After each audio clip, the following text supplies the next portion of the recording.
আৰু জাগৃতা দাস। তোমালোকৰ পৰিচয়টো মই অলৰেডি আমাৰ টেমপ্লেটত দিয়া আছে, মানুহ যদি চাব খোজে তাতে চাব পাৰে। আজি আমাৰ বিষয়বস্তুটো হৈছে যে দ্বাদশ মানৰ বিজ্ঞান বিভাগৰ পৰা উত্তীৰ্ণ হৈ পেলাই ল'ৰা ছোৱালীয়ে কেৰিয়াৰ হিচাপে কি লোৱাটো উচিত, এই প্ৰশ্নটো আজি উত্থাপিত হৈছে আমাৰ এই লাইভ সেশনৰ দ্বাৰা। আৰু ময়ো এজন শিক্ষক, বহুতে ভালে কৈ চিনি পাই জানে। আৰু এই 5 বছৰৰ প্ৰশিক্ষণৰ কেৰিয়াৰত মই যিখিনি দেখিলো যে যদি প্ৰৱেশিকা পৰীক্ষাবোৰ ক্লিয়াৰ কৰিব লাগে তেনেহলে অকল অত্যাধিক জ্ঞানে নহয়, তাৰ লগতে লাগে স্পীড, টাইম মেনেজমেন্ট আৰু উপস্থিত বুদ্ধি। এই চাৰিটাৰে সন্তুলিত মানে বেলেন্সড সংলাপ যোনে ঘটাব পাৰে সিয়ে এটা ভাল ৰেংক বা এটা ভাল কলেজ এখনত সিট পাবলৈ কোনো ধৰণৰ অসুবিধা নহয়। মোৰ এই কথাক লৈ হয়তো আটাইবোৰ অতিথিগণেও একমত হ'ব মই জানো। এতিয়া বৰ্তমান যিটো পৰিস্থিতি, যিটো বিশ্বজুৰি এক মহামাৰীৰ পৰিস্থিতি হৈছে, তাৰ মাজত আমি এটা কথাটো অনুধাৱন কৰিব পাৰিছো নিশ্চয় যে বৰ্তমান পৰিস্থিতিত আৰু ভৱিষ্যতলৈ স্বাস্থ্য, খাদ্য, শিক্ষা আৰু টেকনলজি এই চাৰিওটাৰে খুব প্ৰয়োজন হ'ব। আৰু সেই কাৰণে ল'ৰা ছোৱালীয়ে নিজৰ কেৰিয়াৰটো কি চয়ন কৰিব সেইটো ভৱিষ্যতৰ কথা আৰু নিজৰ দূৰদৰ্শিতা ৰাখি পেলাই সিহঁতে সিদ্ধান্ত লোৱাটো মই উচিত বুলি ভাবো। এতিয়া যদি আমি শিক্ষা বুলি কওঁ তেনেহলে BSc, BA, MA, BEd বা MSc এইবোৰ আহি পৰে। যদি আমি স্বাস্থ্য বুলি কওঁ তেনেহলে MBBS, MD, BDS এইবোৰ আটাইবোৰ মেডিকেল লাইন আহি পৰে। তাৰপিছত যদি আমি টেকনলজিৰ কথা কওঁ তেনেহলে অভিযান্ত্ৰিক বিভাগটো আহি পৰে, তাৰ মানে ইঞ্জিনিয়াৰিং ডিপাৰ্টমেণ্ট। তাৰপিছত যদি খাদ্যৰ কথা কওঁ তেনেহলে bachelor degree in animal husbandry, horticulture, agriculture, sericulture, অন্যান্য নানান ধৰণৰ সুযোগ বা লাইন আমাৰ চকুত আগত ভাহি উঠে। এটা ডাঙৰ প্ৰশ্নটো হ'ল যে আমি কোনটো চয়ন কৰিব লাগে। তোমালোকে সবে মোক শুনি আছা কথাষাৰ? এইটো এটা সহজ প্ৰশ্ন নহয়। মোক যদি কোনোবা এজন ছাত্ৰ ছাত্ৰী আহি সোধে ছাৰ মই কোনটো দিশত যোৱা ভাল, মই এতিয়া দ্বাদশ শ্ৰেণী উত্তীৰ্ণ হৈছো, মোক আপুনি পৰামৰ্শ দিয়ক, তেনেহলে এইটো এটা সহজ প্ৰশ্ন নহয়, এইটো বৰ জটিল আৰু বৰ গভীৰময় এটা প্ৰশ্ন। সেইবাবে আজি আমাৰ মাজত অলৰেডি নীট ক্লিয়াৰ কৰা আৰু সেনেকুৱা প্ৰৱেশিকা পৰীক্ষা অলৰেডি পাছ কৰি অহা মহেন্দ্ৰ ডাঙৰীয়া, শুভব্ৰত আমাৰ মাজত আছে।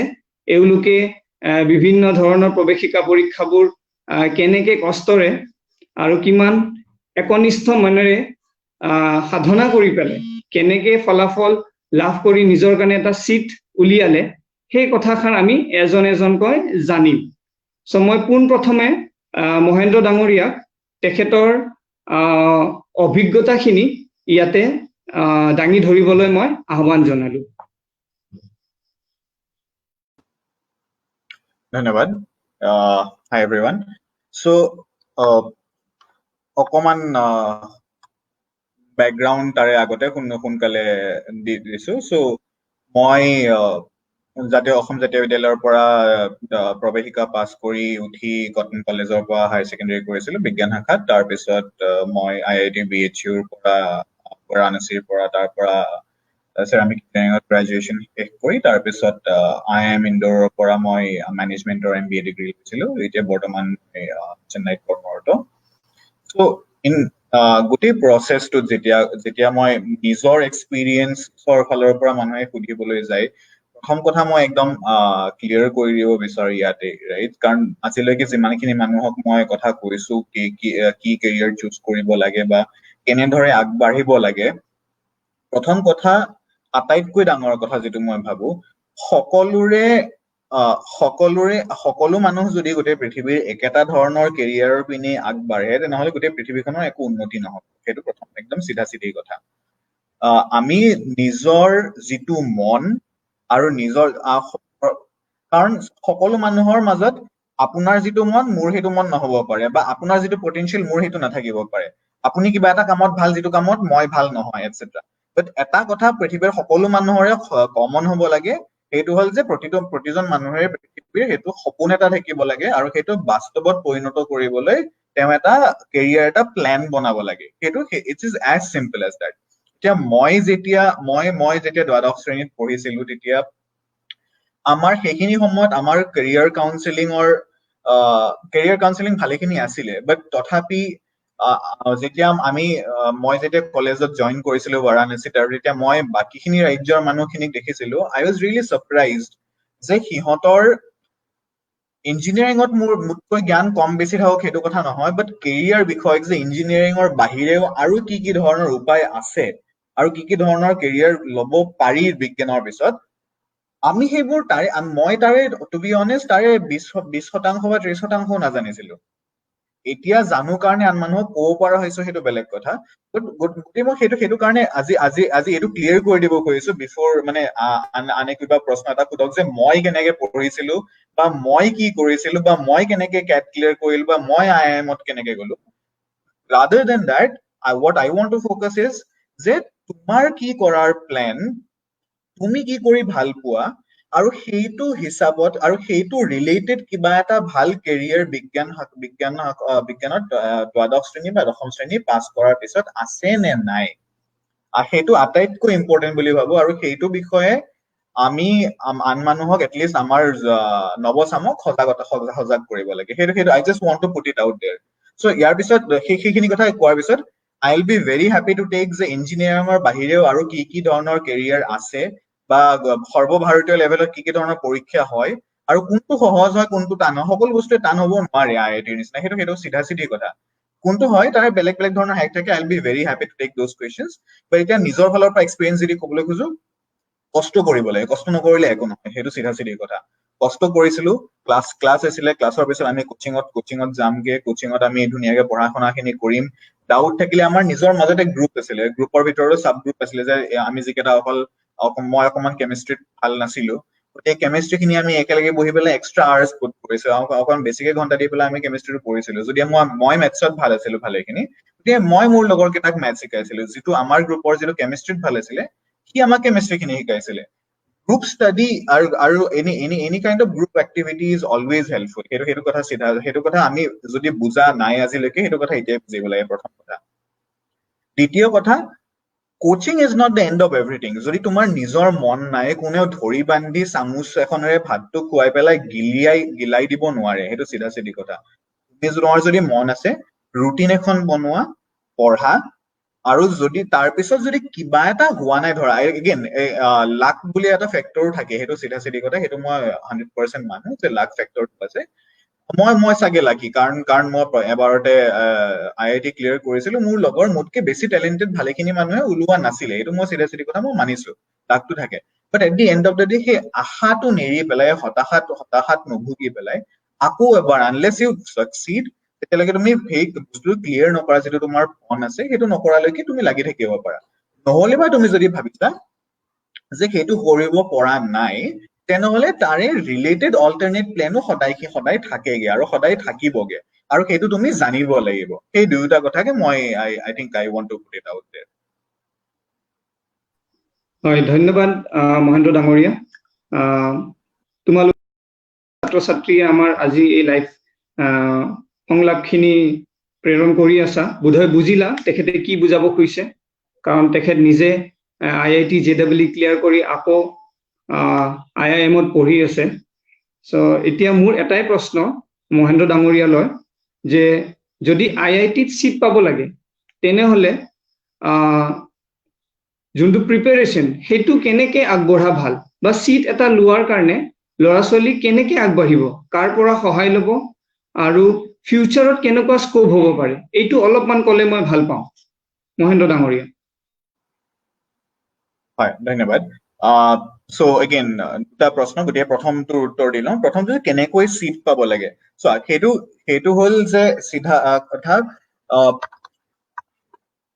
মোৰ এতিয়া মই তিনিজন মানুহৰ ধৰা উদাহৰণ দিম এটা হল নিজৰ উদাহৰণটো যে মই নিজে কেনেকে কৰিছিলো মই একাদশ শ্ৰেণীত মই চেষ্টা কৰিছিলো যে মই অকল পঢ়া শুনা খিনি মানে ক্লাছ 11ৰ যিটো কোৰ্চ ষ্ট্ৰাকচাৰ সেইখিনিত অকমান ফ'কাছ কৰি ল'ম তাৰপিছত যিখিনি বুজাব লগা আছে লগতে মই দুটামান মক টেষ্ট লৈছিলো মক টেষ্টত মই নিজকে চাইছিলো নিজকে এক্সামিন কৰি চাইছিলো যে মই কিমানখিনি আগবাঢ়িছো আৰু সেইটোৰ ওপৰত ডিপেণ্ড কৰি পেলাই মই ক্লাছ 12ত ভাবিছিলো যে মোৰ দ্বাৰা নহ'ব গতিকে মই ক্লাছ 12ত কোচিং লৈছিলোগে যে কাৰণ সেইটো এতিয়া আৰু মোৰ লগৰ এজন আছিলে যিজন খুব বেছি ভাল বাট তথাপি হি ফেল্ট যে he will have to study যে তাৰ ধৈৰ্য বোলা এটা বস্তু নাই গতিকে সি মোৰ খুব ভাল ফ্ৰেণ্ড গতিকে সি জানিছিলে যে মোৰ দ্বাৰা কোচিং নহলে নহবগে কাৰণ মই এদিনত 6 ঘন্টা বা 7 ঘন্টা যিখিনি মোক মিনিমাম পঢ়িব সেইখিনি মই এনে অকলে পঢ়িব নোৱাৰো মোক কোনোবা মানুহ এজন লগত বহি থাকিলে বা হয় ফ্ৰেণ্ড এজন নহলে বা কোনোবা টিচাৰ এজনে পঢ়াই থাকিলে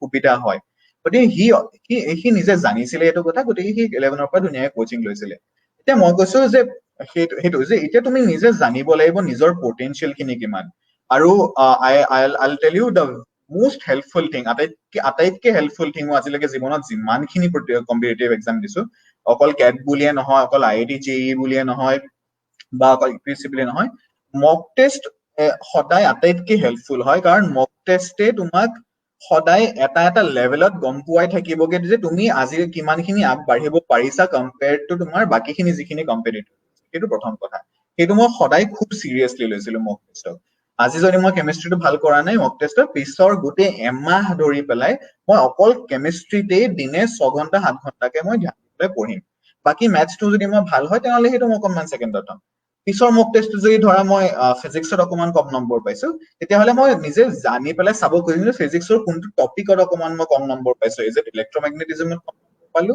নে মই হেৰিত যিটো বেছি বিষয়ত মই কমকে নম্বৰ পাইছো সেইটো বিষয়ত মই বেছিকে ফ'কাছ কৰিম প্ৰথম কথা দ্বিতীয় কথা টিচাৰ্ছ আৰু ফ্ৰেণ্ডছ কেতিয়াও এই দুই ধৰণৰ মানুহৰ সহায় অবিহনে তুমি আগবাঢ়িব নোৱাৰা সেইটো চিধা কথা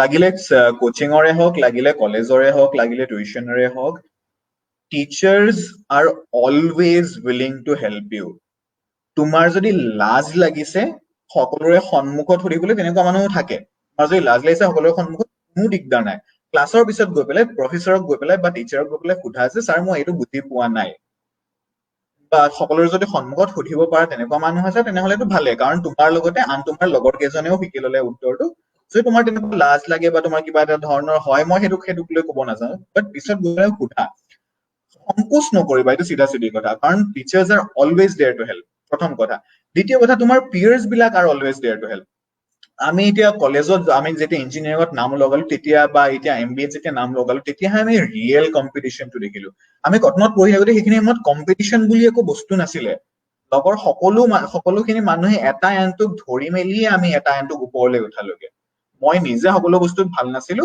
মোৰ লগৰ কেইজনেও সকলো বস্তুত ভাল নাছিলে মই যিটোত ভাল আছিলে সেইটো মই আন কেইজনক শিকাইছিলো সিহঁত যিটোত ভাল আছিলে সেইখিনি বস্তু মোক শিকাইছিলে এজনে আনজনে যদি তুমি সহায় নকৰাকে আগ নবঢ়া সেইটো নহ'ব প্ৰথম কথা এতিয়া coming to the exact point right যে আমাৰ দিনত সেইটো মই এতিয়া বাৰু এইটো হৈছে বা আৰু গোটেই মষ্টলি এক্সামছ খিনি চেন্ট্ৰেল হৈ গৈছে আমাৰ টাইমত IIT JEE আছিলে যদি RIT JEE আছিলে আকৌ ট্ৰিপল বেলেগ দিব লগা হৈছিলে এণ্ড থিংছ লাইক দেট চ' তেতিয়া কি হৈছিলে সকলো বস্তুৰে পেটাৰ্ণ বেলেগ থাকে এতিয়া IIT JEE পেটাৰ্ণ যেনেকুৱা হয় এতিয়া তোমাৰ আমাৰ ষ্টেট লেভেলৰ এক্সামটোৰ পেটাৰ্ণ তেনেকুৱা নহ'ব বা বিটছ পিলানীৰ এন্ট্ৰেন্সৰ এক্সাম পেটাৰ্ণ তেনেকুৱা নহ'ব বা VITৰ পেটাৰ্ণ তেনেকুৱা নহ'ব একে ধৰণৰ ইঞ্জিনিয়াৰিং কলেজ একেখিনি বস্তুৱে শিকায় বাট সিহঁতে নিজৰ পৰীক্ষাত বেলেগ বস্তু চায় আৰু সেই পেটাৰ্ণটো জানিব লাগে এইটো এগেইন আই want two B very clear right জ্ঞান আৰু কেনেকে পৰীক্ষা ক্লিয়াৰ কৰিব লাগে দুয়োটা একে কথা নহয় তুমি বহুত জনা মানুহ হ'ব পাৰা সেইটো বেলেগ কথা বাট তুমি জানিব লাগিব পৰীক্ষা কেনেকে ক্লিয়াৰ কৰিব লাগে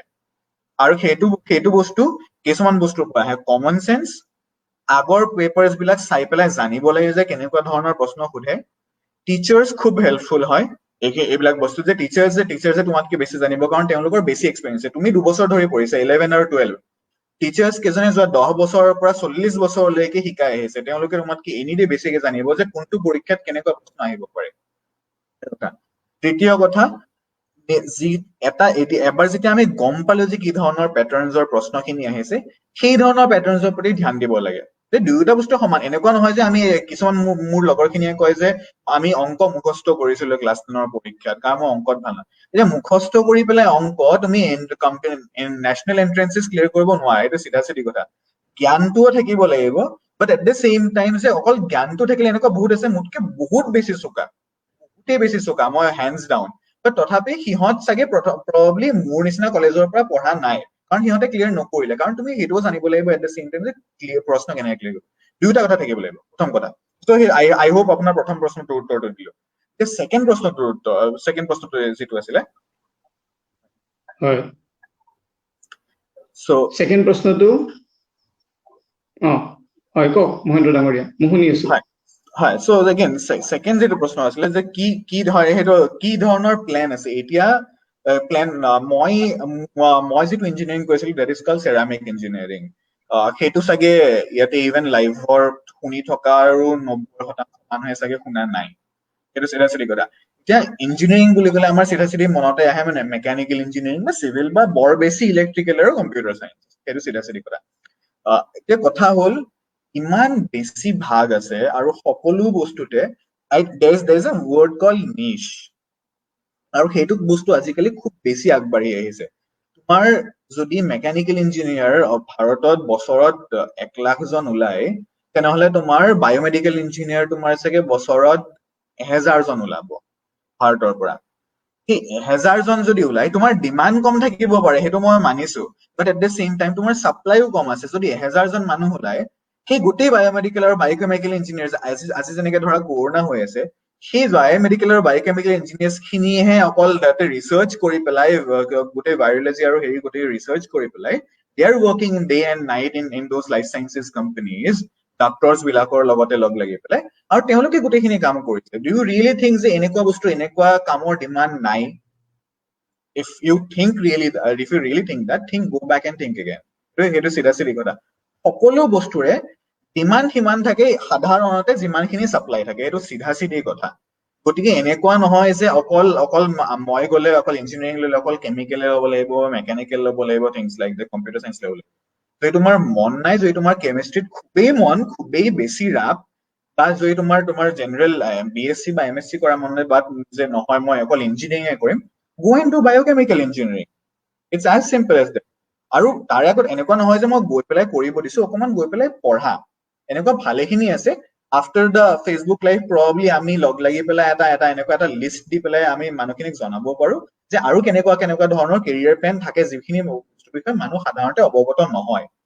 বাট আফটাৰ দেট আমি গোটেইখিনি বস্তু খুৱাই পেলাই দিব নোৱাৰো, সেইটো চিধা চিধি কথা। I would really request যে তাৰপিছত গৈ পেলাই যদি সেই লিষ্টখনৰ বিষয়ে অকমান যদি ৰিচাৰ্চ কৰা, গুগলত নাম কেইটা দিলেই ধুনীয়াকে গোটেইখিনি বস্তু আহি যায়। সেইখিনি বস্তু যদি অকমান কষ্ট কৰিব পাৰে আজিৰ ষ্টুডেণ্টছখিনি, বহুত হেল্প হ'ব। হয়, মহেন্দ্ৰ ডাঙৰীয়া ধন্যবাদ। আপুনি বহুত সুৱলাকে আৰু বহুত সহজ সৰলভাৱে আমাক কথাষাৰ বুজাই ক'লে কেনেকে ইঞ্জিনিয়াৰিঙত আমি চিট ল'ব লাগে বা কেনেকে আমি নিজৰ তৈয়াৰী কৰিব লাগে। এতিয়া মই উভতি গৈছো শুভব্ৰতলৈ। তুমি আছানে? আছো দাদা। হয়, চ' তোমালৈ মোৰ প্ৰশ্নটো, আৰু শুভব্ৰতক মই আগতেও কৈ দিছো যে তেখেত অলৰেডি এখন চৰকাৰী মেডিকেল কলেজত পঢ়ি আছে, আৰু এতিয়া মোক কোৱা মেডিকেলত যদি এডমিশ্যন ল'ব লাগে তেনেহ'লে কি প্ৰণালীৰে আমি মানে এডমিশ্যনটো ল'ব লাগিব? What is the procedure to get an admission into a medical college? অলপমান বুজাই দিয়াচোন। হয়, প্ৰথমতে সকলোকে মই নমস্কাৰ জনাইছো। মই শুভব্ৰত হাজৰিকা। মই বৰ্তমান গুৱাহাটী চিকিৎসা মহাবিদ্যালয় 7ম ষান্মাসিকৰ ছাত্ৰ। প্ৰথমতে আমাৰ মহেন্দ্ৰ দাদাই যোনখিনি কথা ক'লে, তেখেতে খুব ভালকে শ্বৰ্ট টাইমত বহুতখিনি ডিটেইলত তেওঁ কথাখিনি ক'লে, আৰু তেওঁ আমাতকৈ যথেষ্টখিনি চিনিয়ৰ, যথেষ্ট তেওঁ এক্সপিৰিয়েঞ্চো বেছি। সেইকাৰণে খুব ভাল কৰিলে যে দাদাক প্ৰথমতে ক'বলৈ দিয়া গ'ল। তেখেতে বহুত ভালকে কথাখিনি, যোনখিনি তেওঁ এক্সপিৰিয়েঞ্চৰ কথা সেইখিনি ক'লে। মই ইয়াত আহিছো, বৰ্তমান মই সকলোকে নিটৰ প্ৰিপাৰেশ্যন কেনেকে কৰিব লাগে, অলপ মই নিজে কেনেকে নিট নিটৰ কাৰণে প্ৰিপেৰেশ্যন কৰিছিলোঁ এইখিনি বিষয়ে অলপ ক'ম। প্ৰথমতে যোনখিনি দাদাই কথা ক'লে তাতে কেইটামান পইণ্ট মই অলপ বেছিকৈ এলাবৰেট কৰিব চেষ্টা কৰিম অলপ। দাদাই ক'লে যে দাদাই কোচিং কৰিছিলে 11ত ষ্টাৰ্ট কৰিছিলে চাগে। দাদাই নিজেই মক টেষ্ট দি পিনি তেওঁ নিজৰ পটেঞ্চিয়েলটো ফাৰ্ষ্টে নিজে জাজ কৰিলে। তেওঁ যেতিয়া গম পালে যে তেওঁ কোচিং ল'বলগীয়া আছিল তেওঁ নিজে কোচিং ল'লে। তো এই বস্তুটো বহুত বেছিকৈ ইম্পৰ্টেণ্ট, কেলৈ কি আমি মেক্সিমাম ল'ৰা ছোৱালী যোনবোৰ পেৰিফেৰীত থাকে তেওঁলোকে ক্লাছ 10লৈকে যোনখিনি মানে 11 বা 10লৈকে বিশেষকৈ যিমান মাৰ্কিং স্কিমটো যেনেকৈ তেওঁলোকে স্ক'ৰ কৰে তেওঁলোকৰ কনফিডেন্সটো বহুত বাঢ়ি থাকে। কিন্তু একচুৱেল যোনটো কম্পিটিশ্যন এইটো আমি ক্লাছ 10ৰ পাছত গম পাওঁ, কেলৈ কি 11-12ত ছাডেনলি আফটাৰ ক্লাছ 10 লেভেলটো বহুত বেছি বাঢ়ি যায়। আৰু আমি সকলোৱে জানো যে 11-12টো ক্লাছ 10তকৈ আমাৰ এডুকেশ্যন চিষ্টেমটো কিমান বেছি এডভান্স আৰু কিমান বেছি কষ্ট কৰিব লাগে। তাৰপিছত আহে এণ্ট্ৰেন্স এক্সামটো। তো এণ্ট্ৰেন্স এক্সামটো বহুতে হাই ছেকেণ্ডেৰী এক্সামটোৰ লগত কনফিউজ কৰে, কিন্তু মই এটা কথা একদম ক্লিয়াৰলি এতিয়াই কৈ দিব বিচাৰিছোঁ যে এণ্ট্ৰেন্স এক্সাম যোনবোৰ থাকে এইবোৰ হাই ছেকেণ্ডেৰী এক্সামতকৈ 10 টাইমছ বেছি tough. It's a completely different লেভেলটোৱে তাৰ বেলেগ হয়। আৰু এই কাৰণে ডেফিনেটলি যোনটো লেভেল বেছি তাৰ কাৰণে প্ৰিপেৰেশ্যনৰ লেভেলটো ডেফিনেটলি বহুত বেছিকৈ কৰিব লাগে। আৰু আমাৰ যোনবোৰ ল'ৰা ছোৱালী থাকে, বিশেষকৈ মই শিৱসাগৰত পঢ়া, মই সৰুৰ পৰাই শিৱসাগৰত পঢ়া, 11-12 মই শিৱসাগৰতে কৰা। তো এনেকুৱা আমি বহুত বেকৱাৰ্ড জেগাৰ হয়। আৰু এনেকুৱা জেগাততো গুৱাহাটীততো বহুতখিনি আজিকালি কেৰিয়াৰ কাউন্সেলিং আৰু ল'ৰা ছোৱালীবোৰ বহুতখিনি কথা তেওঁলোকৰ পেৰেণ্টছেও গম পাইছে আৰু কেনেকৈ প্ৰিপেৰেশ্যন কৰিব লাগে এইখিনি কথাও বহুতখিনি জনা হৈছে। কিন্তু এতিয়াও আমাৰ এনেকুৱা বেকগ্ৰাউণ্ড জেগাবোৰত এতিয়াও বহুত ল'ৰা ছোৱালীয়ে নাজানে যে কোনটো লেভেল অফ কম্পিটিশ্যন সিহঁতি গৈ ফিউচাৰত ফেচ কৰিব লাগে।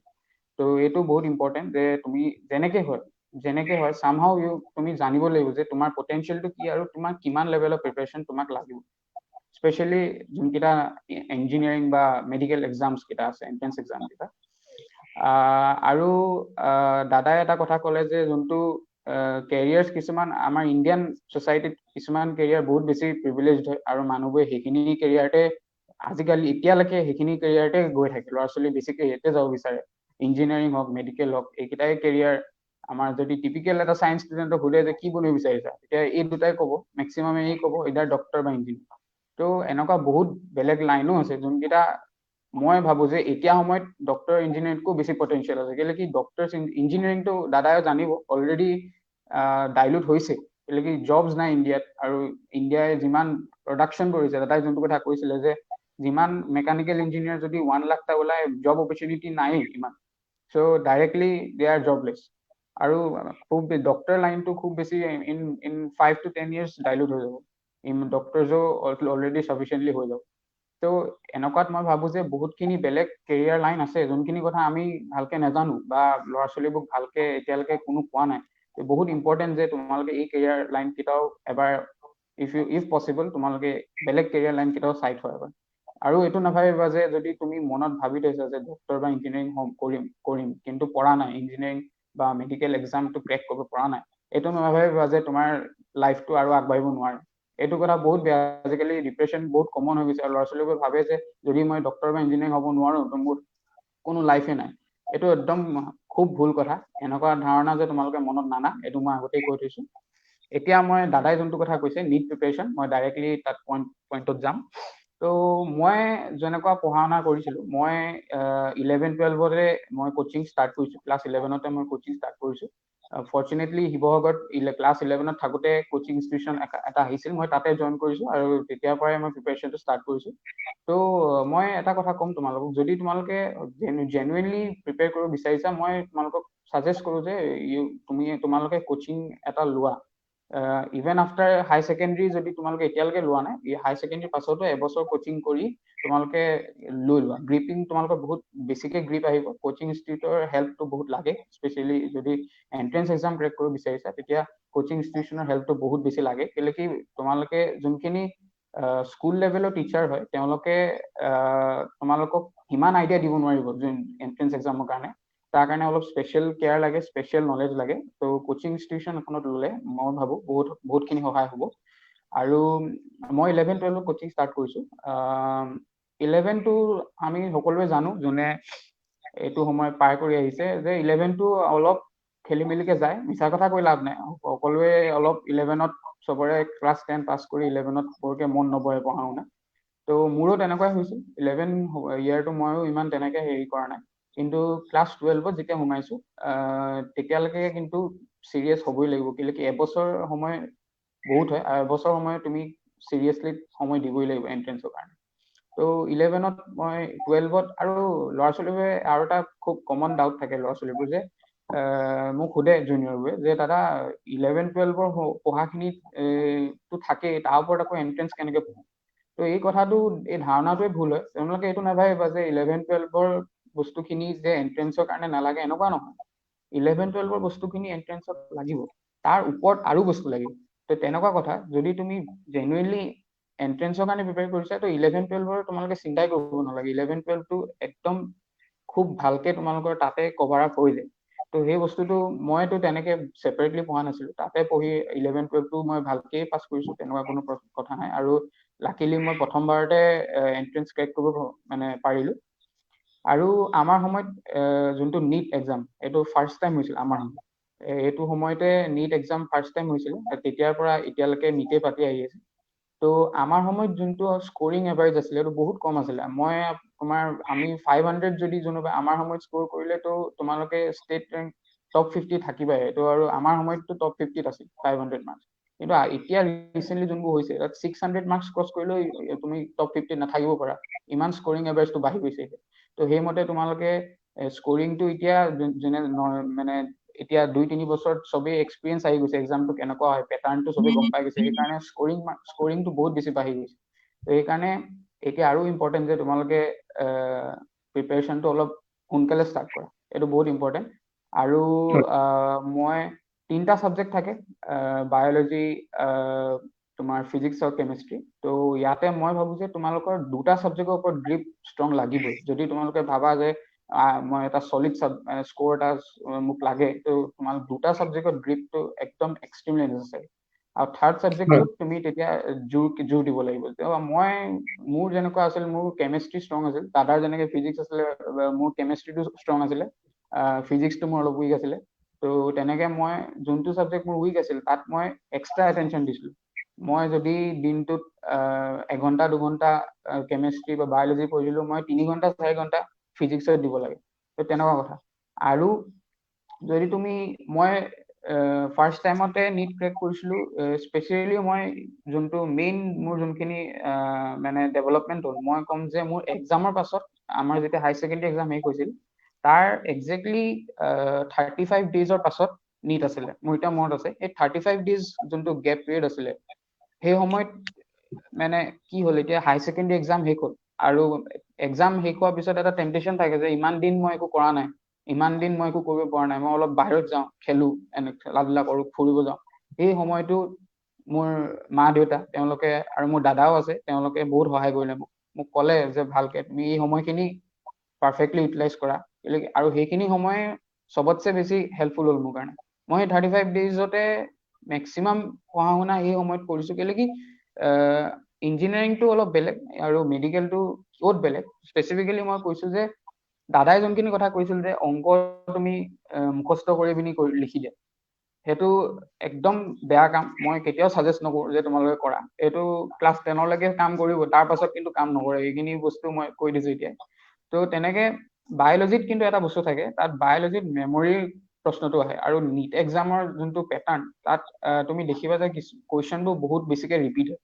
তো এইটো বেনিফিট কিছুমানত আহে, মই নিজেই দেখিছোঁ কিছুমান ল'ৰা ছোৱালী থাকে, চবৰে পটেনচিয়েল বেলেগ থাকে, কিছুমানৰ মেমৰাইজিং পাৱাৰটো বহুত বেছি থাকে, আৰু মেমৰাইজিং পাৱাৰ যদি তোমাৰ সঁচাকে বেছিকে আছে তো মেডিকেলৰ লাইনটোত তোমাৰ কাৰণে এটা ডাঙৰ এডভান্টেজ, মই তাতে কৈছোঁ। কেলৈ কি মই নিজে দেখিছোঁ ল'ৰা ছোৱালী কিছুমানে কুৱেশ্যন একজেক্ট পেটাৰ্ণলৈকে ইমানবাৰ কৰিছে যে তেওঁলোকে বস্তুটো তেওঁলোকৰ মেমৰিত আহি গৈছে, আৰু সেই কুৱেশ্যনটো জাষ্ট তোমাৰ নাম বা কেইটামান ডাটা চেঞ্জ কৰি দিয়ে এক্সামত, আৰু তুমি ইজিলি পেটাৰ্ণটো গম পাই যায়। তো তেনেকুৱা বিধৰো কিছুমান ষ্টুডেণ্ট আছে, সিহঁতৰ পটেনচিয়েলটো বেলেগ, কিন্তু সেই বাটত যদি তুমি যাব বিচাৰা, মই এটা কথা ক'ম, তুমি বহুত বেছি হাৰ্ড ৱৰ্কিং হ'ব লাগিব। কেলৈ কি এটা কুৱেশ্যন বহুতবাৰ কৰিহে এইটো বস্তু আহে পটেনচিয়েল। আৰু যদি তুমি জেনুৱেনলি তুমি ফিজিক্সত যদি যোনে ফিজিক্স কৰিব পাৰে ইহঁতৰ কাৰণেতো আৰু বেছি বেনিফিচিয়েল কেলে কি ফিজিক্সটোৱে এটা মেডিকেল ষ্টুডেণ্টৰ কাৰণে ফিজিক্সটোৱে অলপ টান থাকে মেক্সিমামৰ কাৰণে তো যদি ফিজিক্সত তোমাৰ গ্ৰিপ থাকে দেটছ বহুত ভাল কথা আৰু বায়'লজিত বিশেষকৈ ল'ৰা ছোৱালীবোৰ ভাবে যে এইটো নিট টু মেডিকেল এক্সাম তো বায়'লজিত মই অলপ বেছিকৈ পঢ়োঁ কিন্তু মই এটা কথা ক'ম যে বায়'লজিত একচুৱেলি টাইমটো কম দিব লাগে বায়'লজিত তুমি ইমান টাইম দিব নালাগে কেলে কি বায়'লজিটো সেইটো আকৌ মেমৰি খেল আহে আৰু বায়'লজিত যদি তুমি মেডিকেল পঢ়িব বিচাৰিছা মই ভাবোঁ যে বায়'লজিত তোমাৰ ইণ্টাৰেষ্টটো থাকিবই আগৰ পৰা বায়'লজিত ইণ্টাৰেষ্টটো থাকিবই লাগিব নহ'লে তুমি মেডিকেল পঢ়াটো ইটছ নট ফেয়াৰ কেলে কি মেডিকেলত তোমাৰ বায়'লজি মেইন লাগে তো মই ভাবোঁ যে বায়'লজি এটা ইণ্টাৰেষ্ট থাকেই মেডিকেল ষ্টুডেণ্টৰ আগৰ পৰাই ইণ্টাৰেষ্ট থাকিলে বস্তু তুমি শিকাও ইজি হয় সেইকাৰণে বায়'লজি বস্তুটো যোনটো হয় সেইটো লাষ্টৰ ফেলিত হ'ব লাগে ফিজিক্স কেমেষ্ট্ৰি আগতে কৰিব লাগে আৰু যোনটো তুমি টান পোৱা তিনিটাৰ ভিতৰত সেইটো চবতছে বেছিকৈ কৰিব তো তেনেকৈ যদি তুমি কৰি যোৱা আৰু বায়'লজিটো মই লাষ্টৰ ফেলি এইকাৰণে স্পেচিফিকেলি কৈছোঁ কেলে কি বায়'লজিটো বুজিবলগীয়া বস্তু কম মেমৰাইজ বেছিকৈ কৰিব লাগে এইটো সঁচা কথা হয় মিছাকৈ লাভ নাই তো সঁচা সেইকাৰণে তুমি লাষ্টৰ সময়ত যদি বায়'লজিটো গ্ৰিপত আনা তেতিয়া তোমাৰ বস্তুখিনি মনত থাকিব আৰু সোনকালে তুমি লাষ্ট পঢ়াৰ কাৰণে এক্সামৰ সময়তো তুমি বেছিকৈ ৰিকল কৰিব পাৰিবা কিন্তু ফিজিক্স আৰু কেমেষ্ট্ৰিত যদি তুমি কনচেপ্ট ক্লিয়াৰ নাথাকে তোমাৰ বেছিক কনচেপ্ট যদি ক্লিয়াৰ নাথাকে তুমি অংক কৰিব নোৱাৰা সেইকাৰণে বেছিক কনচেপ্টটো ক্লিয়াৰ কৰিবা আৰু এইকাৰণে মই কওঁ যে 12ৰ কোৰ্চটো কৰাৰ আগতে অলৱেজ 11 ইজ ভেৰি ইম্পৰ্টেণ্ট 11টোতে আমাৰ বেচিক্সবোৰ থাকে আৰু 11 ইয়েৰটোৱে আমাৰ চবতছে মানে কি কয় আমি ঢিলাই দিওঁ এই ঢিলোৱাটো কৰিব নালাগে যদি তুমি ঢিলাই দিছা পাছৰ ফেলি 11টো যে তুমি 12ৰ আগত কৰি লোৱা এইটোৱে মই এইখিনিয়ে ক'ম আৰু হয় শুভব্ৰত ধন্যবাদ তোমাৰ কথাক লৈ মই আশা কৰিছো যে আমাৰ যিখিনি ছাত্ৰ ছাত্ৰীয়ে এই লাইভ সেশনটো চাই আছে সিহঁতে সঁচাকৈ অনুপ্ৰাণিত হ'ব আৰু কথাতে কয় যে দুৰ্বলতা হ্ৰাস কৰি বিজয় হোৱা সো তুমি তাৰ এক অন্যতম পৰিচয় আৰু শিৱসাগৰৰ এটা ভিতৰ ৰিমোট অঞ্চলৰ পৰা আহিও তুমি যেনেকৈ গুৱাহাটী মেডিকেল কলেজত এক সন্মানীয় স্থান গ্ৰহণ কৰিলা সেইটো সঁচাকে প্ৰশংসনীয় আৰু ইয়াৰ পৰা মই বিচাৰো যে বহুত ল'ৰা ছোৱালীয়ে অনুপ্ৰাণিত হ'ব আৰু তেওঁলোকে তোমাক উদাহৰণ বা আৰ্হি স্বৰূপ ল'ব পাৰে ভাল লাগিল তোমাৰ লগত কথা পাতি মই এতিয়া জাগৃতালৈ যাওঁ জাগৃতা তুমি আনমিউট কৰিব পাৰা নমস্কাৰ প্ৰথমতে মই এইটো ক'ব লাগিব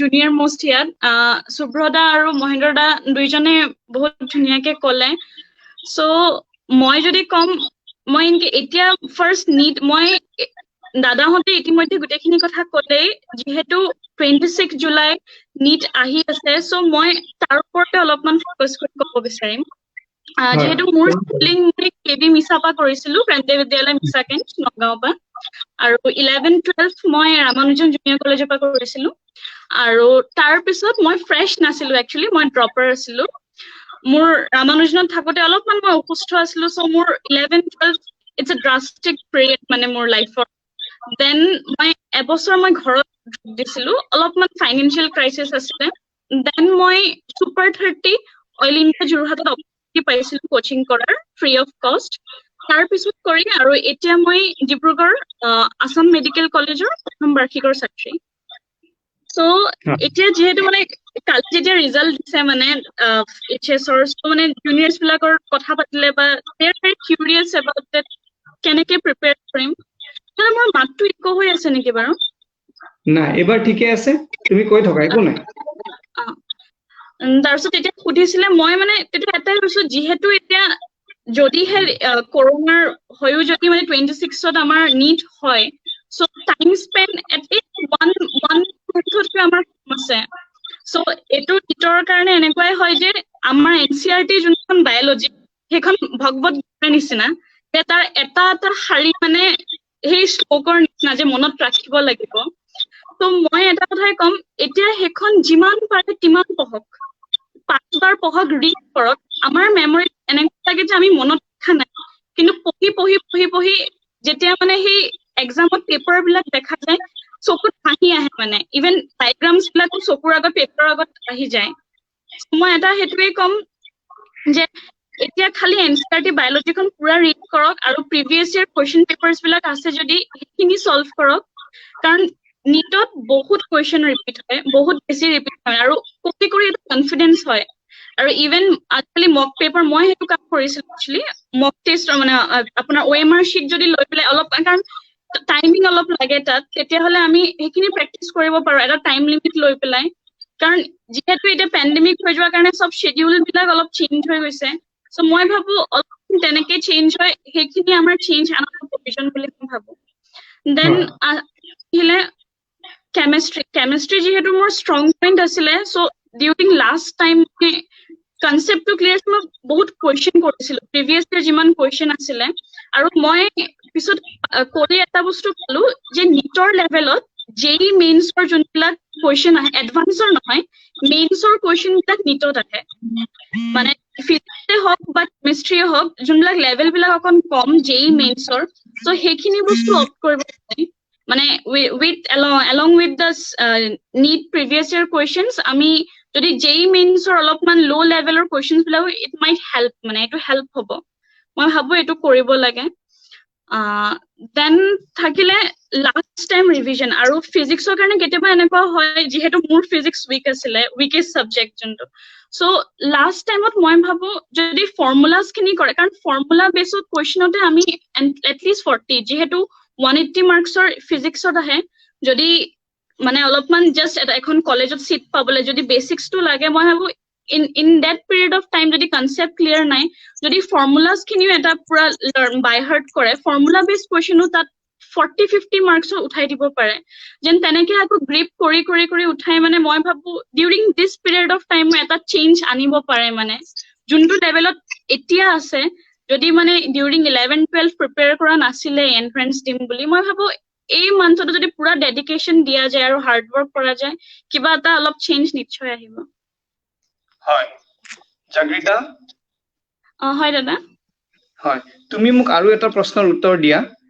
খুব ল'ৰা ছোৱালী এইটো প্ৰশ্ন সুধি থাকে যে বোৰ্ড এক্সাম আৰু নিটৰ যিটো এক্সাম, প্ৰৱেশিকা পৰীক্ষা, তাৰ মাজত পাৰ্থক্য বা চিলেবাছৰ মাজত পাৰ্থক্যটো কি, অলপ বুজাই দিবা নেকি?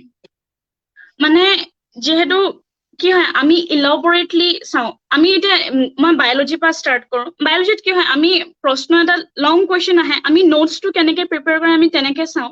কিন্তু যেনেকে এনিমেল কিংডম হওক, প্লান্ট কিংডম হওক, this is the most common question, মানে ইয়াৰ পৰা মেক্সিমাম কুৱেশ্যন তাৰ পৰা অহা হয় আপোনাৰ।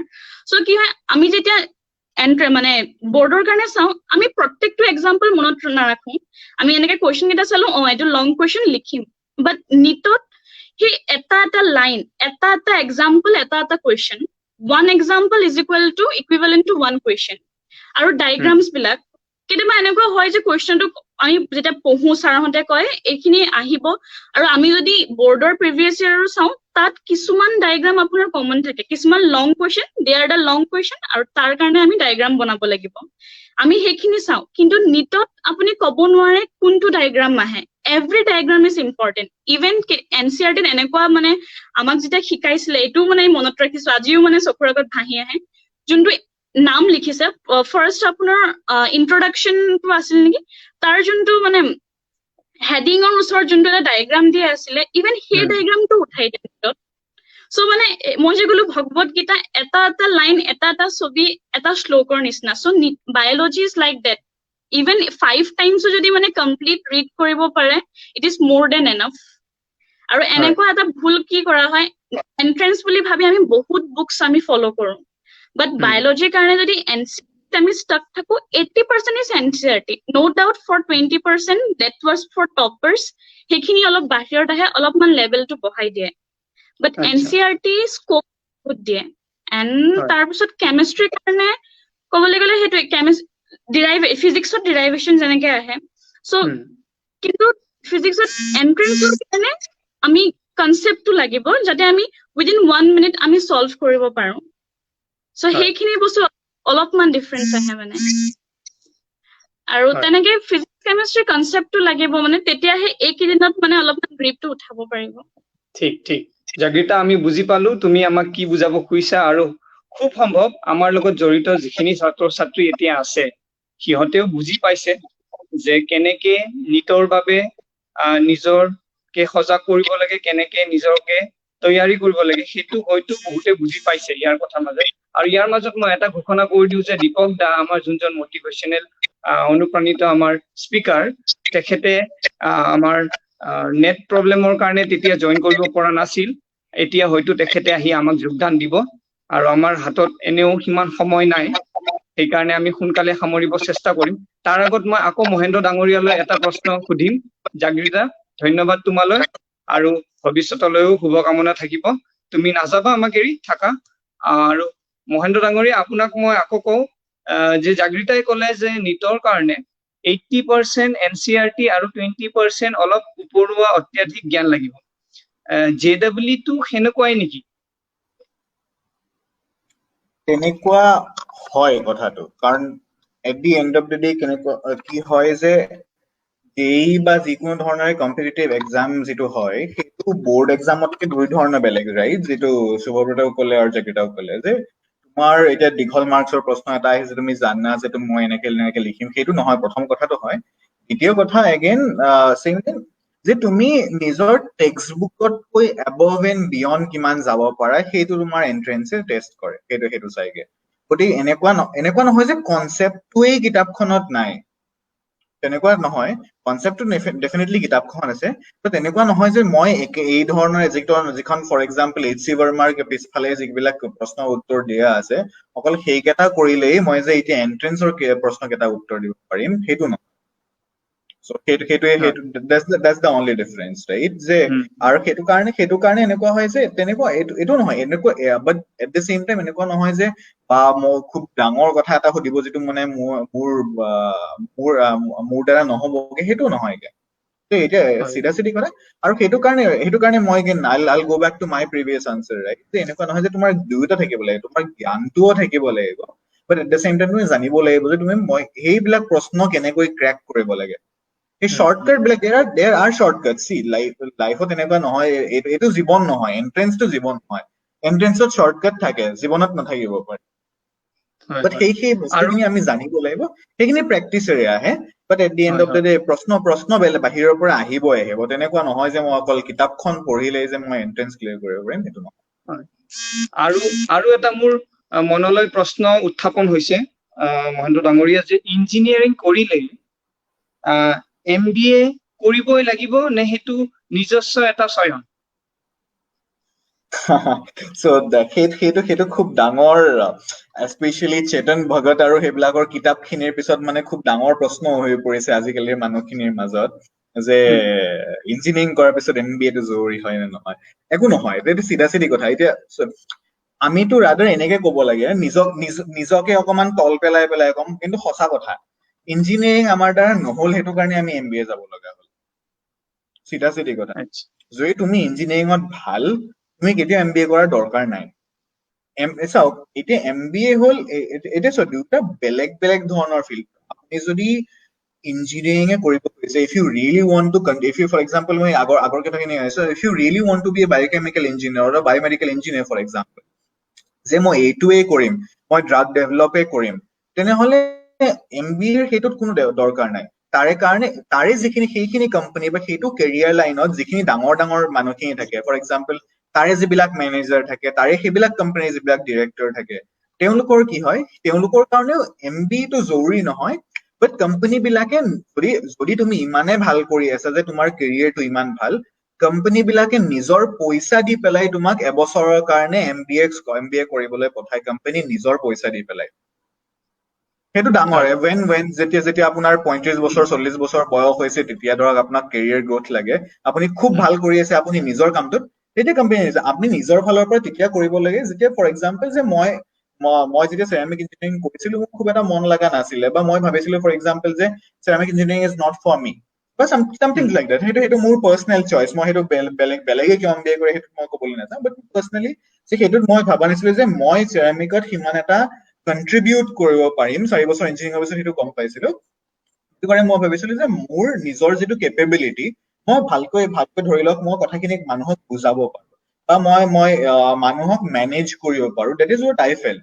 আৰু যেটো যদি মই মানুহক মেনেজ কৰিব পাৰো that is why I thought যে মই MBA কৰিম এতিয়া ব্যাচেলাৰ BA কৰা মানুহখিনিও ধুনীয়াকে আমাতকে কিছুমান এনেকুৱা মোৰ ফ্ৰেণ্ডছ আছে যিখিনি BA কৰি আহি পেলাই MBA কৰিছে মোৰ লগত একেলগে ক্লাছ কৰি আহিছে they are doing probably some of them are doing better than me কৰিব পাৰে কিন্তু MBA is a choice engineering is also a choice at the end of the day but সেইকাৰণে কওঁ যে আজিকালি হেতু কাৰণে তুমি ডিগ্ৰীৰ আগতে সেই চয়েসটো কনসিয়াসলি কৰি লোৱা যাতে ইঞ্জিনিয়াৰিং কৰাৰ থাৰ্ড ইয়াৰত আহি পেলাই তোমাৰ এইটো অৱস্থা নহয় যে ওকে মোৰ চাকৰি লাগিব নে মই MBA কৰিব লাগিব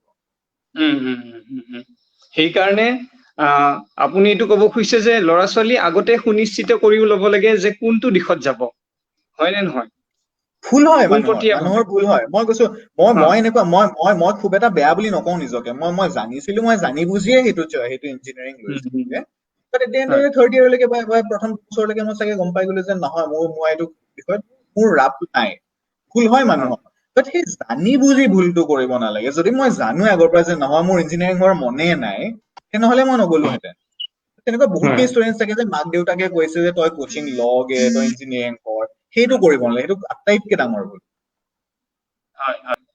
ধন্যবাদ মহেন্দ্ৰ ডাঙৰীয়া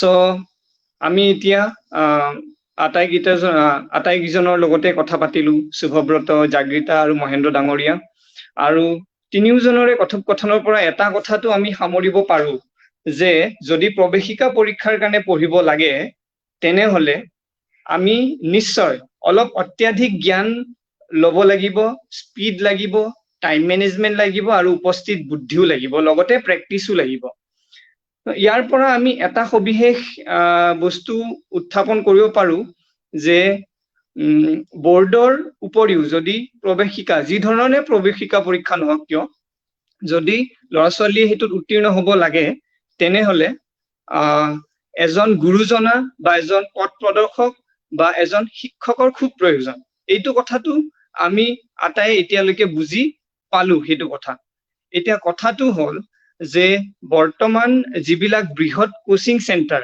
আমাৰ চহৰতে হওক বা অসমৰ বিভিন্ন নগৰ ভৈয়ামতে হওক সিহঁতে এক বৃহৎ মাচুল লয় হেতু কথাৰ আমি সবে অৱগত আৰু হেতুক লৈ মই দেখিছো যে বহুতো কি মধ্যম শ্ৰেণী বা ন্যূনতম শ্ৰেণীৰ মানুহে সক্ষম হ'ব নোৱাৰে যে ল'ৰা ছোৱালী হেনেকুৱা কোচিংত নাম দাখিল কৰক আৰু এই কথাটোক লৈ আমাৰ জ্ঞান গুৰুকুল সংস্থাটোৱে বহুবাৰ ইয়াক লৈ চিন্তা চৰ্চা কৰি আহিছে আজি বিগত 3টা বছৰত কাম চলাই আহিছে বিভিন্ন ধৰণৰ টিচাৰ যিখিনি এই সংগঠনটোৰ লগত জড়িত তেওঁলোকে বহুত সহায় সহযোগিতা আগবঢ়োৱাৰ ফলত এতিয়া এটা সমাধান ওলাইছে নুলুৱা নহয় হেতু মই কম তাৰ আগতে মই জানিব খুজিছো যে যদি মানে হেৰি সিটস এই সিটস কিমান হ'ব পাৰে মানে অনুপাতটো কিমান হ'ব পাৰে কিমান সিটস থাকিব পাৰে মেডিকেলত বা ইঞ্জিনিয়াৰিঙত মেডিকেলৰ বিষয় শুভব্ৰত বা জাগৃতা কোনোবা এজনে কৈ দিয়া কিমান সিটস হ'ব পাৰে আৰু ইঞ্জিনিয়াৰিঙত মহেন্দ্ৰ ডাঙৰীয়া অলপমান কৈ দিয়ক জাস্ট এক মিনিটত কৈ দিয়ক সোনকালে যে সিটস কিমান হ'ব পাৰে অনুমানিকভাৱে আপোনাৰ অসমতটো বৰ্তমান 700 সিট আছে আপোনাৰ মেডিকেল গোটেই গভৰ্ণমেন্ট কলেজখিনি মিলি বাকি অল ইণ্ডিয়া আপোনাৰ গোটেইখিনি মিলি আপোনাৰ এৰাউণ্ড মই একচুয়ালি এপ্ৰক্স নাটো সুব্ৰতাই ভালকে কম অসমত আপোনাৰ 700 আছে মোৰ অল ইণ্ডিয়াটো অলপমান মোৰ কনফিউজড আছে মানে তাৰ লগত অসমত বৰ্তমান মই জানাত অলপ বাঢ়িলে সিট কেলে কি আমাৰ সময়তো আমাৰ কলেজতে 150 আছিল এতিয়া 200 কে হ'ল আৰু ডিফু মেডিকেল কলেজ এনেকুৱা বহুতখন মেডিকেল কলেজ নতুন খোলা হৈছে অলপ সিট বাঢ়িছে আপোনাৰ এৰাউণ্ড 850-900 হৈছে অসমত সিট আৰু অল ইণ্ডিয়াত যদি আপুনি চাই ৰাফলি কিমান হ'ব আপোনাৰ 15,000 to 20,000 গভৰ্ণমেন্ট এক্সক্লুসিভ লওঁ মই কেলে কি প্ৰাইভেটতো মেডিকেল পঢ়াটো এজন সাধাৰণ মানুহৰ কাৰণে অসম্ভৱ কথা মই ভাবো কিন্তু যদি গভৰ্ণমেন্ট হিচাপে লয় আপুনি এৰাউণ্ড 15 to 18,000 মান সিটস থাকিব হয় আৰু মহেন্দ্ৰ ডাঙৰীয়া আপুনি কি ক'ব ইঞ্জিনিয়াৰিঙত কিমান আছে সিট সো ইঞ্জিনিয়াৰিঙত মই অকল গভৰ্ণমেন্টে যদি চৰকাৰী কিখনৰ কথা কৈছো হয় অকল NIT আৰু IIT কিখন মিলাই হয়, অকল IIT আৰু NIT কেইখন গোটেই অকল চৰকাৰী IIT আৰু NIT কেইখন মিলাই পেলাই মোৰ অনুমান মতে কি মই হঠাতে সুধিলে গতিকে মই এনেকে নাজানিম, বাট মই যদি গেষ্টিমেট লগাব লাগে আই থিংক এৰাউণ্ড 40,000 মান চিট হ'বগে, 40,000 পৰা 50,000 হ'ল মোৰ অনুমান, হয় হয় অকল IIT আৰু NIT গোটেই গভৰ্ণমেণ্ট খিনি মিলাই পেলাই 1 লাখৰ ওপৰ হ'বগে ডেফিনেটলি। মই এইটো ক্ষেত্ৰত গৱেষণা কৰি চাইছো। ৰিচেণ্টলি মই দেখিছো যে এই বছৰ 9.34 লাখ ল'ৰা ছোৱালীয়ে ইঞ্জিনিয়াৰিঙত আবেদন দখল কৰিছে আৰু অলমষ্ট 16 লাখ ল'ৰা ছোৱালীয়ে অল অভাৰ সদৌ ভাৰতত নিটৰ কাৰণে আবেদন দাখিল কৰিছে। ইমান ল'ৰা ছোৱালী, ইমান এক বৃহৎ সংখ্যা আৰু চিটছ তেনেই কম। অনুপাতটো যদি আমি ওলাও, যদি মই ভুল নহয়, এইটো 1:40 হ'ব। তাৰমানে 40টা ল'ৰা ছোৱালীৰ মাজত এজনে চিট পায়। তেনেহলে আপোনালোকে ভাবক এই প্ৰৱেশিকা পৰীক্ষাবোৰ সিমান সহজ নহয়, কাৰণ এইটো এটা নিগেটিভ ধৰণৰ পৰীক্ষা, য'ত ল'ৰা ছোৱালী যিমান পাৰে অঁতৰাই পেলাই অকল বাছাকেইটাকহে চয়ন কৰাৰ চেষ্টা হয়। সেইকাৰণে নিগেটিভ টাইপ অফ এক্সাম হয় এইটো। আৰু মই যদি ভুল নহয় তেনেহলে এনেকুৱা এটা গুণত্ব নিজৰ মাজত আনাৰ বাবে এক প্ৰশিক্ষক বা এজন গুৰুজনৰ খুব প্ৰয়োজন হয়, বিশেষকে একাদশ আৰু দ্বাদশ। যেনেকে অলৰেডি আমাক মহেন্দ্ৰ ডাঙৰীয়া, শুভব্ৰত আৰু জাগৃতাই ক'লে, আৰু মই বুজি পাইছো আটাইকেইটাৰে কথাত যে তেতিয়া তেওঁলোকে যেতিয়া প্ৰৱেশিকা পৰীক্ষা দিছিল তেতিয়াতকৈ এতিয়া আৰু কম্পিটিশ্যনটো বাঢ়ি গৈছে, নহয় জানো? মই ঠিক কৈছো নে? হয়তো এতিয়া কম্পিটিশ্যনটো আৰু বাঢ়ি গৈছে, হয়তো 1 মাৰ্কৰ ইফাৰতে হয়তো 1000টা ৰেংক সোমাই থাকিব পাৰে অকল 1 নম্বৰৰ পাৰ্থক্যত।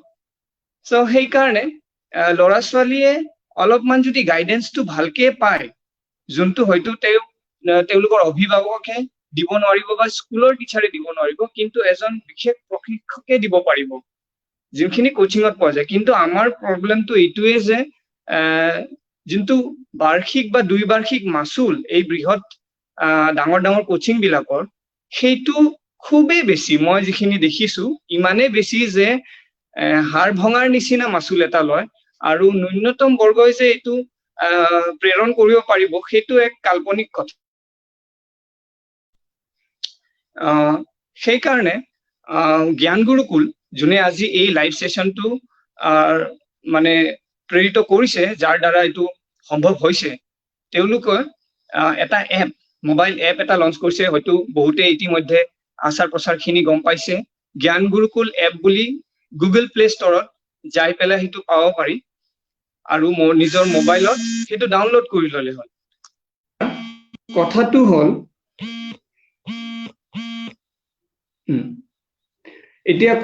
হ'ল যে এই এপটোনো কিয় লাগে, সেইটো এটা কথা।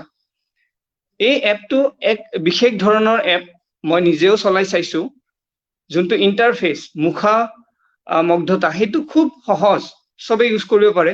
দ্বিতীয় কথা, যিহেতু এইটো আমাৰ ইয়াৰে মানুহখিনি মিলি পেলাই বনাইছে, ইয়াৰ যোনটো মাচুল, যোনটো বাৰ্ষিক দ্বিবাৰ্ষিকৰ মাচুল, সেইটো 1/4 একদম ন্যূনতম ৰখা হৈছে, যাতে একদম ক্ষুদ্ৰতম পৰিয়ালৰ ল'ৰা ছোৱালী এটাও ইয়াক প্ৰেৰণ কৰি পেলাই নিজৰ নিট বা ইঞ্জিনিয়াৰিঙৰ এক্সামৰ কাৰণে তৈয়াৰী কৰিব পাৰে। আৰু অকল অনলাইন বুলিয়ে নহয়, যিহেতু এইটো এটা ডিজিটেল লাৰ্ণিঙৰ যুগ, এনেকুৱা যিটো এটা মহামাৰী পৰিস্থিতি, অকল যে ক্লাছত যাই শিকিব বা সেই সময়টোলৈকে ৰৈ থাকিব, সেইটো মই ভাবো প্ৰযোজ্য নহয়। ল'ৰা ছোৱালীয়ে এই পৰিৱৰ্তনৰ লগত নিজকে খাপ খুৱাবই লাগিব। ডিজিটেল লাৰ্ণিঙৰ লগত, ডেট মিনছ অনলাইন যিটো লাৰ্ণিং, অনলাইন লাৰ্ণিঙৰ লগত যদি অফলাইন লাৰ্ণিং দুটাৰে এটা সন্তুলিত সিহঁতে নিজৰ মাজত ঢালি ল'ব পাৰে, তেনেহলে নিশ্চয় তেওঁলোকৰ কাৰণে উপকৃত হ'ব।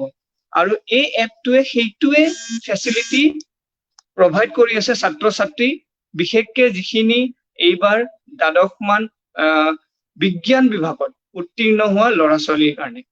এই এপটোৰ মাজত মই কেইটামান বিশিষ্ট বস্তু দেখিছো। এটা হ'ল 50,000তকৈও বেছি প্ৰশ্ন, মাচুলটো খুব কম, একদম ন্যূনতম তাৰপিছত ইয়াত ই বুক আছে ই ভিডিঅ' আছে প্ৰত্যেকটো টপিকৰ ওপৰত তাৰপিছত ডায়াগনষ্টিক টেষ্ট বুলি আছে নিজকে পৰীক্ষণ কৰাৰ বাবে তাৰপিছত কুইক টেষ্ট আছে এটা নহয় দুটা নহয় তিনিটা চাৰিটাকে যাতে নিজৰ স্পীডটো আনিব পাৰি আৰু যদি কিবা ডাউট হয় তেনেহলে অফলাইন ক্লাছো তেওঁলোকে প্ৰভাইড কৰি আছে জ্ঞান গুৰুকুলৰ এপৰ তৰফৰ পৰা অফলাইন ক্লাছ যদি ডাউট থাকে চেণ্টাৰত যাই শিকিব পাৰে আকৌ লাইভ ক্লাছৰো সুবিধা দিছে একেটা মাসুল এনেকুৱা কিন্তু আজিলৈকে কোনো গেৰ সংস্থান বা কোনো প্ৰাইভেট কোচিঙে আজিলৈকে ইমানখিনি বস্তু দিয়া নাই যদি দিছেও তাৰ ফলনি এক মতা ধন লৈ পেলাইহে দিছে সেয়েহে মই জানো যে এইটো এপে আমাৰ যিখিনি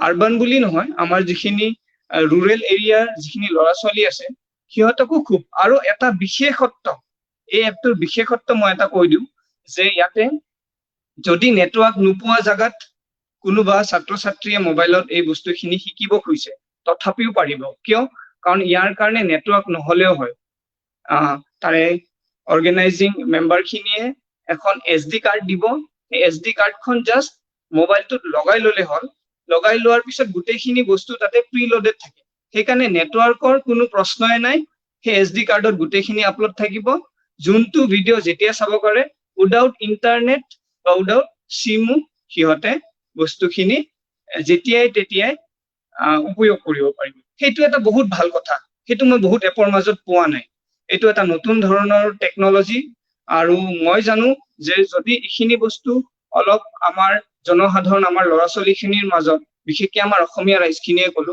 যদি অৱগত কৰিব পৰা যায় তেনেহলে খুব ভাল হ'ব আপোনালোকে কি ভাবে এইটো কথাত মহেন্দ্ৰ ছাৰ আপুনি কি ভাবে কওকচোন Absolutely. So again এনেকুৱা ধৰণৰ খুব মই আজিলৈকে ভালেখিনি ভোকেল হৈ আহিছো একেটা টপিক লৈ পেলাই যে কোনো কাৰণ নাই কোনো লাগবান্ধ নোহোৱাকে য'ত মনটো নাই মাক দেউতাকে দিলে বুলিয়ে 70,000 টকা দি পেলাই কোচিং এটা জইন কৰাৰ কোনো কাৰণ নাই যদি নোপোৱা বুলিও জানা বা তোমাৰ কিবা এটা বেলেগ কৰাৰ মন আছে সেইটো চিধা চিধি কথা ইমানখিনি টকা পইচা গৈ পেলাই তাতকে ভাল নিজৰ পাৰ্সনেল ডেভেলপমেন্ট নিজৰ সফট স্কিল ডেভেলপমেন্ট সেইবিলাক বস্তু সিমানখিনি পইচা লগালে হলে প্ৰথম কথা খুব ভাল ইনিচিয়েটিভ ভালেখিনি ভাল পাইছো এনেকুৱা ধৰণৰ বস্তু লাগে এনেকুৱা নহয় যে এটা সব গোটেই পৃথিৱীখন বিজনেছত চলে it is as simple as that এনেকুৱা নহয় যে সব কামে ফ্ৰী অফ কষ্ট কৰিব পাৰি ডেভেলপমেন্টত এপ খিনি বনাওতে বা অমুক কৰোতে নিশ্চয় আপোনালোকৰো কষ্ট হৈছে আমাৰো যেনেকে যিকোনো এটা কাম কৰিবলৈ কষ্টটো হয় সেই কষ্টটোৰ মূল্যটো পাব লাগে সেইটো চিধা চিধি কথা বাট এনেকুৱা নহয় যে সকলো বস্তুৰ ওপৰতে এটা বিজনেছ এটা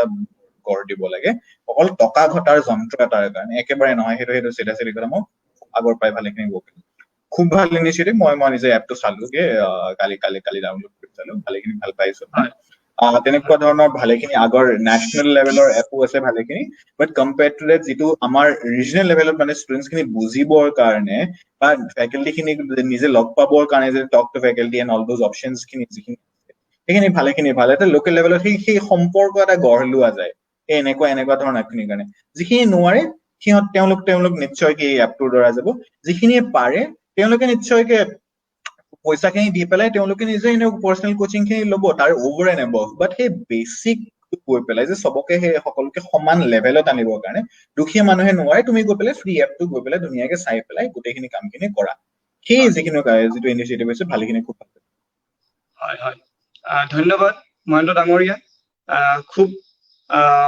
এক মন উদাৰ কৰি কথাখিনি আপুনি আমাক বুজালে আৰু এই এপটো মোৰ লাগিছে যে বহুত ল'ৰা ছোৱালীক উপকৃত কৰিব যোনে জনা নাই এই লাইভ আজি সংলাপৰ মাধ্যমেৰে আমি জনাব চেষ্টা কৰিলো জাগৃতা শুভব্ৰত তোমালোকেতো নিজৰ চেষ্টাৰ বলতে আজি এনেকে মেডিকেল কলেজ এখনত সিট ললা কিন্তু হয়তো সকলোৱে সেনেকুৱা প্ৰতিভাশীল নহবও পাৰে কাৰণ মই দেখিছো যে অকল মেধাৱী হলেই নহয় ছাত্ৰজন অলপ নিজৰ যিটো উপস্থিত বুদ্ধি সেইটোও লাগিব কাৰণ নহলে নিটৰ নিচিনা পৰীক্ষা এটাত অকল 50% মাৰ্ক লৈ পেলাই যে আবেদন দাখিল কৰিব পাৰি সেইটো প্ৰণালী নেৰাখিলহেঁতেন সেইটো ৰাখিছে কাৰণ ইয়াতে মেধাৱী নহয়, তেওঁলোকক অলপ স্মাৰ্ট ধৰণৰ কেণ্ডিডেট লাগে, যোনে কেনেকে সেই পেপাৰখন কম সময়ত বেছি প্ৰশ্ন কৰিব পাৰে, নহয় জানো? যদি মই ভুল হোৱা নাই, হয়নে জাগৃতা? মিউট কৰি আনমিউট কৰি কোৱা। মই এইখিনিতে এটা মোৰ নিজৰ পাৰ্চনেল এক্সপিৰিয়েঞ্চ ক'ব বিচাৰিম। যিহেতু মই প্ৰথম যেতিয়া যোনবাৰ মই পোৱা নাছিলো, সেইবাৰ একচুৱেলি মোৰ আই ৱাজ গেটিং চ' ডিপ্ৰেছ, মানে মোৰ হেল্থ ইট ৱাজ কমপ্লিটলি ইল। তাৰপিছত মানে ঘৰত ফাইনেন্সিয়েল ক্ৰাইচিছ হ'ল, বাট আই ৱাজ এডামেণ্ট যে না, মই কোচিং নলওঁ, it will be on my. I was totally based on YouTube, question paper গ'লো, বুকছ ল'লো, এণ্ড বুকছ মানে নট ফ্ৰম এনি কোচিং। আৰু মানে এইটো মোৰ নিজৰ পাৰ্চনেল জেদ আছিলে যে কিয় মানে কোচিং ল'লেহে মই পাৰিম নেকি, মানে মোৰ এইটো জেদ আছিলে, আই উইল প্ৰুভ ইট ৰং। চ' কি হ'ল, আই ৱাজ ষ্টাৰ্টিং, মই গৈ আছিলো, স্মুথ গৈ আছিলো, বাট এট দ্য এণ্ড যেতিয়া মোৰ এক্সাম পাবলৈ আই ৱাজ ডিপ্ৰেছড। সেই যে যোনটো কনফিডেণ্টত, যোনটো জিলত মই গৈছিলো, ইট ৱাজ ট'টেলি লষ্ট দেৰ। মই নোৱাৰিলো, আই ৱাজ ট'টেলি ফ্ৰাষ্ট্ৰেটেড। ইভেন নিটৰ এক্সামতো গৈ মই ভমিট কৰিছো, বিকজ সেই ফ্ৰাষ্ট্ৰেশ্যনটো অভাৰলোডেড হৈ গৈছিলে। চ' এট দ্য এণ্ড যেতিয়া মই নাপালো, চ' মাহঁতে ক'লে ন, ইউ নিড এ গাইডেন্স। চ' তেতিয়া আমাৰ তাৰ প্ৰিন্সিপাল ছাৰো বহুত ছাপৰ্টিভ আছিলে। চ' ছাৰৰ থ্ৰু দিয়ে মই ছুপাৰ 30ত গ'লো, কাৰণ এটা গাইডেন্স এনেকুৱা নহয় যে অফলাইন গাইডেন্সে লাগে, এটা সঠিক লাগে যে কোনোবাই মানে এজন মেণ্টৰ লাগে, যোনে চাই আছে আপোনাক যে তুমি কি কৰি আছা, লাগিলে এইটো মেণ্টেলিয়ে হওক বা মানে একাডেমিকলিয়ে হওক, এজন মেণ্টৰ লাগে। মই এইটো নিশ্চয় ক'ম যে কাবাক কৰক, মানে এজন কোনোবা ফলোৱাৰ লাগে, মানে ফলো কৰে। হয় হয় জাগৃতা, ধন্যবাদ ইমান সুমধুৰ কথাৰ কাৰণে। তোমাৰো খুব কম বয়স, তথাপিও তুমি ইমান ধুনীয়াকে আমাক কথাখিনি বুজাই ক'ব পাৰিছা। মই জানো তোমাতকে অলপ বয়সৰে ডিফাৰেঞ্চ হ'ব, যিখিনি ল'ৰা ছোৱালী এইবাৰ হয়তো দ্বাদশ শ্ৰেণী পাছ কৰিছে বা উত্তীৰ্ণ হৈছে, আৰু সিহঁতে তোমাৰ পৰা ভালেখিনি অৰিহণা ল'ব। এতিয়া আমাৰ সময় উকলি আহিছে, আমি আমাৰ সেশনটো অলমোষ্ট শেষ কৰিম। শুভব্ৰত, তুমি কিবা ক'ব খুজিছা? হয়, নহয়, ইয়াতে জাগৃতাই খুব ভালখিনি কথা ক'লে। মই তাইক কংগ্ৰেচুলেট কৰিব বিচাৰিছো যে তাই এনেকুৱা এটা ষ্টেজৰ পৰা নিজেই ইমানখিনি কৰি আগবাঢ়ি আহিছে। খুব ভাল কৰিছা তুমি জাগৃতা, যে গিভ আপ নকৰিলা তুমি। এইখিনি কথাই মই নিজৰ সময়তো মই কৈছিলো যে তোমালোকে এনেকুৱা টান এইটো লেভেল হয়, ডিপ্ৰেছ যে নোহোৱা, এইটো 1 নম্বৰ কথা। কেলে আজিকালি ডিপ্ৰেশ্যনটো ইমান কমন হৈ গৈছে। মই তোমালোকক এইটোৱে ক'ম যে যেনেকে পাৰা, যাৰ পৰা পাৰা তেনেকে ছাপোৰ্ট লোৱা, হাৰ নামানিবা, আৰু ডিপ্ৰেছ নহবা কেতিয়াও। ফ্ৰেণ্ড চাৰ্কেল এটা থোৱা, কেলে মোৰ সময়তো লগৰবোৰে বহুত সহায় কৰে, মেণ্টেলি বহুত সহায় হয়। আৰু মা দেউতাক সদায় নিজৰ আগত থবা, মা দেউতাৰ কথা শুনিবা, কেলে কি তেওঁলোকে এই পৃথিৱীত অকল তেওঁলোকে এনেকুৱা মানুহ আছে যোনে তোমাৰ কথা কেতিয়াও বেয়াকে ভাবিবই নোৱাৰে, কেতিয়াও ভাবিব নোৱাৰে। তেওঁলোকৰ কথা তুমি চকু মুদি পিনি বিশ্বাস কৰিব পাৰা। তো এইখিনি কথা, আৰু যোনটো ছাপোৰ্টৰ কথা ক'লে জাগৃতাই, খুব ইম্পৰ্টেণ্ট এই ছাপোৰ্টটো। মই নিজৰ পেৰেণ্টছৰ পৰা পাইছিলো, জাগৃতাই তেওঁৰ প্ৰিন্সিপাল ছাৰৰ পৰা পাইছে। তেনেকুৱা এজন মানুহ তোমালোকে সদায় যে জীৱনত পোৱা, মই ভগৱানক প্ৰাৰ্থনা কৰো এইখিনি কৰি তোমালোকে আগবাঢ়ি যোৱা, এইটোৱে মই ক'ব বিচাৰো। ধন্যবাদ। আৰু আমাৰ ফালৰ পৰাও জাগৃতা, শুভব্ৰত আৰু মহেন্দ্ৰ ছাৰ, আটাইকেইটাকে আমাৰ ফালৰ পৰা হৃদয় ভৰা থেংকছ থাকিল, ধন্যবাদ থাকিল আজি এই লাইভ শ্ব'টোত অহাৰ বাবে, আৰু ইমানখিনি ল'ৰা ছোৱালীক অনুপ্ৰাণিত কৰাৰ বাবে, তেওঁলোকৰ চকু খুলি পেলাই যে কি ধৰণে আগবাঢ়িব লাগে। আৰু যিটো ডিপ্ৰেশ্যনৰ কথা ক'লে শুভব্ৰতে, সেইটো ভাল এটা কথা ক'লে যে হয়, এনেকুৱা এক্সামৰ কাৰণে প্ৰিপেয়াৰ কৰাৰ মাজত ল'ৰা ছোৱালী অলপ ডিপ্ৰেশ্যন বা মানসিক ৰোগান্তত ভোগাভোগ হয়, কিন্তু হাৰ মানিব নালাগে। কোনোবা এজন অভিভাৱকে হওক বা শিক্ষাগুৰুৱে হওক, তেওঁলোকৰ লগত কথাবিলাক শ্বেয়াৰ কৰিব লাগে, ক'ব লাগে যে মই এইটো সন্মুখীন হৈছো, মই ইয়াৰ পৰা কেনেকে ওলাব পাৰো। সেইটোৱে হ'ল এজন আচল যুঁজাৰুৰ পৰিচয়। আমি একোটা যুঁজাৰু এই জীৱনত, আৰু এই যুঁজটোত অকল মেডিকেল ইঞ্জিনিয়াৰিং বুলি নহয়, সমগ্ৰ যিখিনি প্ৰৱেশিকা পৰীক্ষাত দিবলৈ যাই আছে, সেই আটাইবোৰ ছাত্ৰ ছাত্ৰী এজন যুঁজাৰু। কিন্তু আজি যিহেতু আমাৰ মূল বিষয়বস্তুটো আছিল বিজ্ঞান বিভাগৰ ওপৰত, সেইকাৰণে সেইটোৰ ওপৰতে কেন্দ্ৰিক কৰি আমি কথাখিনি আগবঢ়াইছো। নহয়তো যদি আমাৰ এজেণ্ডাটো কিবা বেলেগ থাকিল হয়, আমি হয়তো MA BA এৰ কথাও পাতিলো হয়, কিন্তু আজি আমাৰ বিষয়বস্তুটোক লৈ আমি কথা পাতিছো। সেইকাৰণে বেলেগে যাতে ভুল নুবুজে যে আমি কিয় মেডিকেল ইঞ্জিনিয়াৰিঙে গাই থাকিলো, সেনেকুৱা এক কথা নহয়। এতিয়া আমি সামৰাৰ আগতে মই আমাৰ প্ৰতিষ্ঠাপক জ্ঞান গুৰুকুলৰ প্ৰতিষ্ঠাপক মাননীয় মঞ্জিত শৰ্মা ডাঙৰীয়াক অনুৰোধ কৰিছো যাতে আমাক এটা প্ৰেজেন্টেশন সমূহীয়া প্ৰেজেন্টেশন এটা আমাক দিয়ে আৰু দেখায় যে এপটোৰ মাজত কি আছে। মঞ্জিত ডাঙৰীয়া আপুনি যদি শুনি আছে প্লিজ প্ৰেজেন্টেশনটো আমাক দিয়ক আমি যাতে চাব পাৰো।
হয়, সো সেইটো এটা বৰ সুন্দৰ প্ৰেজেন্টেশন আছিল। মই আশা কৰো যে যিখিনি শ্ৰোতাবৃন্দই আমাক চালে বা বুজিলে তেওঁলোকে গম পাইছে এই এপটোৰ উদ্দেশ্য কি, যে অসম জুৰি যিখিনি ন্যূনতম আৰু মধ্যম বৰ্গৰ ল'ৰা ছোৱালী মেডিকেল আৰু ইঞ্জিনিয়াৰিঙক নিজৰ কেৰিয়াৰ হিচাপে ল'ব খুজিছে সিহঁতৰ বাবে এইটো এটা এক ভাল অৱদান বুলিয়ে মই স্বীকাৰ কৰিম। আৰু তোমালোকৰো ভৱিষ্যতত মহেন্দ্ৰ ডাঙৰীয়াটো এতিয়া তেখেত আমাতকেও আগুৱাই গৈছে, কিন্তু জাগৃতা আৰু শুভব্ৰত তোমালোক দুটাক মোৰ ফালৰ পৰা খুব ৱাৰ্ম আৰু হাৰ্টফুল উইচেছ থাকিল আৰু থাকিব। আৰু তোমালোকৰ লগত আমি হয়তো আৰু ভৱিষ্যততো এনেকুৱা আলাপত মাতিব পাৰো। মহেন্দ্ৰ ডাঙৰীয়া আপোনাকো আমাৰ লগত সম্পৰ্কত থাকিব এইটো আশা ৰাখিছো। আমাৰ মাজত হয়তো দীপক ডাঙৰীয়া আহিব নোৱাৰিলে কাৰণ আজি নেটৱৰ্ক প্ৰব্লেমটো খুবেই বেয়া। প্ৰাঞ্জিত দাও প্ৰথমতে হোষ্ট কৰাৰ কথা আছিল কিন্তু নোৱাৰিলে, সেইকাৰণে মই চম্ভালিব লগা হ'ল। কিন্তু যি হওক আজিৰ আমাৰ যিটো মেইন উদ্দেশ্য আছিল, যিটো অবজেক্টিভ আছিল, সেইটো মই ভাবিছো যে ফুলফিল হৈছে আৰু সাকসেস হৈছে। সেয়েহে আজিৰ এই লাইভ সেশনটো মই সামৰিব ওলাইছো। সকলোৱে সুস্থ থাকা, সবল থাকা আৰু নিজৰ কেৰিয়াৰত আগুৱাই যোৱা, এইটোৱে মোৰ কামনা। ধন্যবাদ। ধন্যবাদ।